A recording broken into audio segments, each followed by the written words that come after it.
نحمده ونصلي على رسوله الكريم اما بعد اللهم صل على سيدنا محمد وعلى آل سيدنا محمد وبارک وسلم۔ اللہ رب العزت نے اپنی کامل حکمت کے تحت بعض مقامات کو دوسرے مقامات پر برتری عطا فرمائی ہے، چنانچہ ان میں سے عام مساجد کو اللہ تعالیٰ نے دوسرے مقامات پر فضیلت دی ہے۔ پھر عام مساجد میں سے 3 مساجد ایسی ہیں جن کی فضیلت اور برتری زیادہ ہے، مسجد الحرام، مسجد نبوی اور مسجد اقصی۔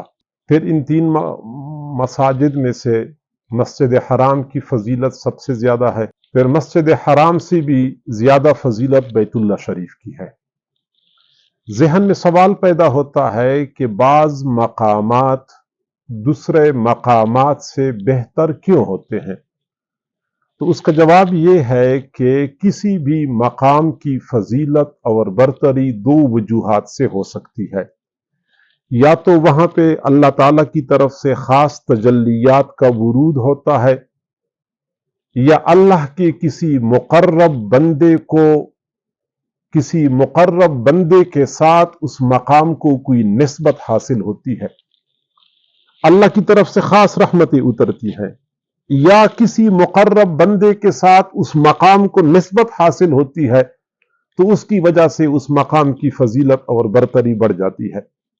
چنانچہ یہ مکہ مکرمہ بلد الامین کہلایا جاتا ہے۔ حضور صلی اللہ علیہ وسلم نے اس شہر کی فضیلت اور برتری بیان فرمائی ہے۔ اللہ رب العزت نے اس شہر کی قسمیں بیان فرمائی ہیں قرآن مجید میں۔ اللہ تعالیٰ جب کسی چیز کی قسم کھاتا ہے، جس مقام کی قسم اللہ تعالیٰ کھاتا ہے، وہ مقام کس قدر مرتبے والا ہوگا ہم اس کا اندازہ نہیں کر سکتے۔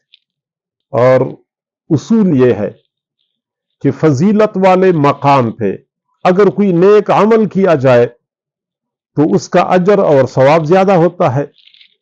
مسجد کے بغیر کوئی بندہ نماز پڑھتا ہے، ثواب کم ہوتا ہے، مسجد میں ثواب زیادہ ہوتا ہے، مسجد نبوی میں ثواب اس سے زیادہ ہوتا ہے، مسجد حرام میں اس سے زیادہ ثواب ملتا ہے۔ فضیلت والے مقام پہ بندہ نماز پڑھے، تلاوت کرے، ذکر اذکار کرے، تسبیح پڑھے، ثواب بڑھ جاتا ہے۔ ایسی ہی فضیلت والے مقام پہ اگر خدا نخواستہ بندہ کوتاہی کا مظاہرہ کرتا ہے تو اس کا وزر اور وبال بھی بڑھ جاتا ہے۔ قرآن مجید میں اللہ رب العزت نے فرمایا وَمَن يُرِدْ فِيهِ بِإِلْحَادٍ بِظُلْمٍ نُذِقْهُ مِنْ عَذَابٍ عَلِيمٍ۔ حرم شریف سے مراد مسجد حرام نہیں بلکہ پورا حرم مکہ۔ حرم شریف میں کوئی بندہ لادینیت کا، دین سے ہٹ کے کسی کام کا ارادہ بھی کرے گا، نذقہ من عذاب علیم، ہم اس کو عذاب علیم کا مزہ چکھا دیں گے۔ یعنی اصول تو یہ ہے کہ بندہ جب تک گناہ کر نہ لے اس وقت تک مواخذہ نہیں ہوتا، گناہ کے ارادے پر بندے کا مواخذہ نہیں ہوتا۔ لیکن مسجد حرام کے بارے میں اللہ تعالیٰ نے یہ اصول بیان فرمایا ہے، وہ حرم شریف کے بارے میں، کہ جو بندہ اس پورے حرم میں کوئی دین سے ہٹ کے کسی کام کا ارادہ بھی کرے گا تو نذقہ من عذاب علیم۔ معلوم ہوتا ہے کہ اللہ تعالیٰ کو اپنے پیارے مقامات کا تقدس زیادہ عزیز ہوتا ہے۔ حق بنتا ہے کہ یہاں پہ آنے والے جہاں نیک اعمال کی کوشش کرتے ہیں وہاں اس چیز کا خاص طور پہ خیال کریں کہ ایسا تو نہ ہو کہ ہم سے کوئی ایسا عمل سرزد ہو جائے کہ جس کی وجہ سے ہمیں لینے کے دینے پڑ جائیں، اور کچھ حاصل کرنے کی بجائے الٹا ہم پر وزر اور وبال آ جائے۔ لہذا گناہوں سے بچنے کا اہتمام کرنا چاہیے۔ یہاں پہ آنے والے لوگ سعادت مند ہوتے ہیں۔ آپ حضرات کو پتہ ہے کہ ہمارے وطن میں نہیں بلکہ پوری دنیا میں کروڑوں کی تعداد میں مسلمان تڑپ رہے ہیں کہ کاش کہ ہمیں بھی حرم شریف میں جانے کی سعادت مل جائے، لیکن اللہ تعالیٰ کسی پر فضل فرماتا ہے۔ اب جب اللہ رب العزت نے فضل فرمایا ہے تو حق بنتا ہے کہ ہم اللہ تعالیٰ کے دیے ہوئے اس عظیم موقع سے فائدہ اٹھائیں۔ زندگی کا لمحہ لمحہ ویسے انتہائی قیمتی ہے، پھر خاص طور پہ مکہ مکرمہ میں گزرنے والے جو چند دن ہیں یہ انتہائی زیادہ قیمتی ہوتے ہیں، پوری زندگی قیمتی ہے، اور یہ تو ہمارے پاس بہت تھوڑے دن ہوتے ہیں۔ بندہ جب آتا ہے تو حیران رہ جاتا ہے کہ یہ دن کس قدر تیزی سے گزرتے جا رہے ہیں۔ اور ہوتا یہ ہے کہ جب کوئی بندہ اتنا بڑا موقع پا لیتا ہے اور اس کے باوجود موقع سے فائدہ نہیں اٹھاتا، پھر قرآن مجید میں ایک بندے کا تذکرہ اللہ نے فرمایا کہ وہ خود حسرت کرتا ہے، یا حسرتا علی ما فرطت فی جنب اللہ، ہائے میرے حسرت، ہائے میرے افسوس کہ میں نے اللہ کے قریب رہ کر بھی کوتاہی کا مظاہرہ کیا۔ یعنی اللہ کے پاس اتنا قریب گئے کہ روئی زمین پہ ایک مقام ایسا ہے جس کو بیت اللہ کہا جاتا ہے، اور اللہ کے ساتھ اس بیت اللہ کو خاص نسبت حاصل ہے۔ اتنا قریب آ کے بھی میں نے کوتاہی کا مظاہرہ کیا، میں نیک اعمال نہ کر سکا، میں اپنا وقت ضائع کرتا رہا۔ ایک تو یہاں کا لمحہ انتہائی قیمتی ہے، یعنی ایک عمل کا ثواب 1,00,000 گنا بندے کو ملتا ہے۔ 2 رکعت نماز پڑھے گویا کہ 2,00,000 نمازوں کے برابر ثواب، ایک مرتبہ سبحان اللہ پڑھا گویا کہ 1,00,000 مرتبہ سبحان اللہ پڑھنے کا ثواب، ایک پارہ تلاوت کر لی گویا کہ 1,00,000 پارے تلاوت کی ہے۔ قیامت کے دن ایک ایک نیکی کی خاطر جو لوگ ادھر ادھر بھاگ رہے ہوں گے، کوئی بندہ کسی کو ایک نیکی دینے کا روادار نہیں ہوگا۔ اور آج الحمدللہ اللہ نے ہمیں موقع دیا ہے، ہم لمحوں میں لاکھوں نہیں کروڑوں نیکیاں کما سکتے ہیں۔ پھر بعد میں ظاہری بات ہے کہ بندہ افسوس کرتا ہے کہ ہائے کاش میں تو اللہ کے قریب جا چکا تھا اور پھر میں نے کوتاہی کا مظاہرہ کیا۔ لہٰذا تمام حضرات سے گزارش ہے، بہنوں اور بیٹیوں سے گزارش ہے کہ اللہ رب العزت نے ہم پہ یہ فضل فرمایا ہے، احسان فرمایا ہے۔ اس احسان کا بدلہ یہ ہے کہ ہم اللہ تعالیٰ کے بندگی میں ایک دوسرے سے آگے بڑھنے کی کوشش کریں۔ حضرات صحابہ کرام کے درمیان مسابقت ہوتی تھی۔ آمین الحمدللہ رب العالمین والعاقبۃ للمتقین والصلاة والسلام علی رسولہ محمد وآلہ واصحابہ اجمعین۔ اے کریم پروردگار، ہم تیرے عاجز و مسکین بندے ہیں، تیرے سامنے دست بدعا ہے۔ اللہ ہماری مسکنت پہ ترس کھا لیجئے، ہماری عاجزی پہ رحم فرما لیجئے۔ اللہ ہمارے گناہوں کو معاف فرما، ہماری خطاؤں کو معاف فرما، ہمارے عیبوں کی پردہ پوشی فرما۔ اللہ ہمیں گناہوں سے پاک صاف زندگی نصیب فرما۔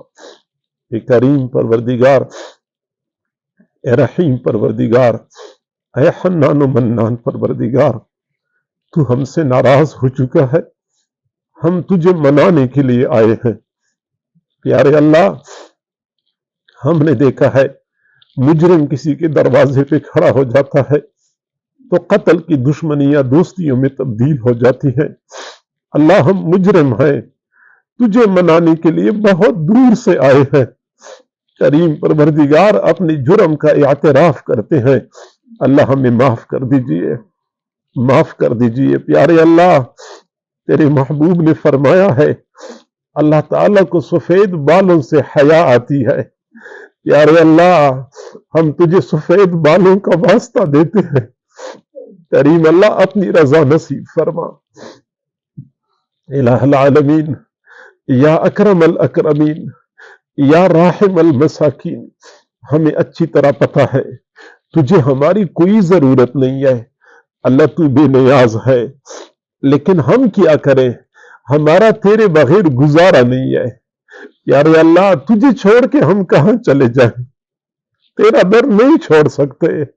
پیارے پروردگار، بہت دور سے آئے ہیں تجھ سے مانگنے کے لیے، تیرا در نہیں چھوڑ سکتے، دنیا والوں کے در چھوڑ کے آئے ہیں۔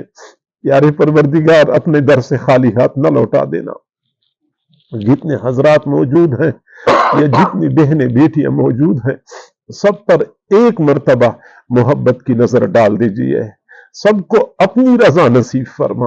پیارے اللہ، اگر تو ہم سے راضی ہوا، ہمیں اگر کچھ بھی نہ ملا پھر بھی سب کچھ مل گیا، اگر تو ناراض رہا، سب کچھ ملنے کے باوجود کچھ بھی نہ ملا، اللہ اپنی رضا نصیب فرما۔ کریم پروردگار اپنے در سے خالی ہاتھ نہ لوٹا دینا۔ پیارے اللہ ہمارے تمام تر کرتوتوں کے باوجود، تمام تر برے اعمال کے باوجود تو نے اپنے گھر بلایا ہے۔ اللہ ہم تو اس قابل بھی نہیں ہے کہ ہم اس پاک سرزمین پہ قدم رکھتے، لیکن تو نے اپنے گھر بلا لیا ہے۔ پیارے اللہ ہم خود تو نہیں آئے، تو نے بلایا ہے۔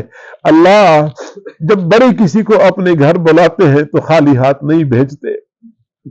اللہ خالی ہاتھ نہ لوٹا دینا، امیدوں سے بڑھ کے عطا فرما، اللہ توقعات سے بڑھ کے عطا فرما۔ پیارے اللہ جتنے حضرات موجود ہیں، بہنیں بیٹیاں موجود ہیں، جو نیک تمنائیں دلوں میں رکھتے ہیں، سب کی نیک تمناؤں کو پورا فرما، وہ سب کچھ عطا فرما جو ان کی چاہت ہے یا ان کی ضرورت ہے۔ پیارے اللہ بہت سارے لوگ ایسے ہوں گے جن کے دلوں میں چھپے ہوئے غم ہوں گے، وہ کسی کو بتا بھی نہیں سکتے ہوں گے۔ اللہ تو دلوں کے بھید جانتا ہے، ان چھپے ہوئے غموں کو ختم فرما دیجئے، سب کو اپنے اپنے گھروں کی خوشیاں نصیب فرما۔ اللہ جن کے عزیز و اقارب والدین فوت ہو چکے ہیں، اللہ ان مرحومین کی مغفرت فرما، جن کے گھروں میں رشتوں کے مسائل ہیں، مسائل کو حل فرما۔ یار اللہ ہمارے بہت سارے دوست احباب نے، عزیز و اقارب نے دعاؤں کے لیے کہا ہے، اہل و عیال نے دعاؤں کے لیے کہا ہے۔ یار اللہ وہ تو یہی توقع رکھتے ہیں کہ یہ پاک جگہ پہ گئے ہیں، وہاں کی دعائیں قبول ہوتی ہے۔ یار اللہ ہمیں تو اپنی کرتوتوں کا پتہ ہے، لیکن جیسے دوست احباب نے کہا ہے، ہم اللہ ان کی فرمان کے مطابق، ان کی فرمائشوں کے مطابق تجھ سے مانگ رہے ہیں، اپنے لیے بھی تجھ سے مانگ رہے ہیں، ان کے لیے بھی تجھ سے مانگ رہے ہیں۔ اللہ ہمیں عطا فرما دیجئے، تیرے خزانوں میں کچھ بھی کمی نہیں آئے گی، اللہ پھر عطا فرما دیجئے۔ ہماری ان دعاؤں کو اپنی رحمت سے قبول و منظور فرما۔ وصلی اللہ تعالی علی خیر خلقہ محمد وآلہ واصحابہ اجمعین، آمین برحمتک یا ارحم الراحمین۔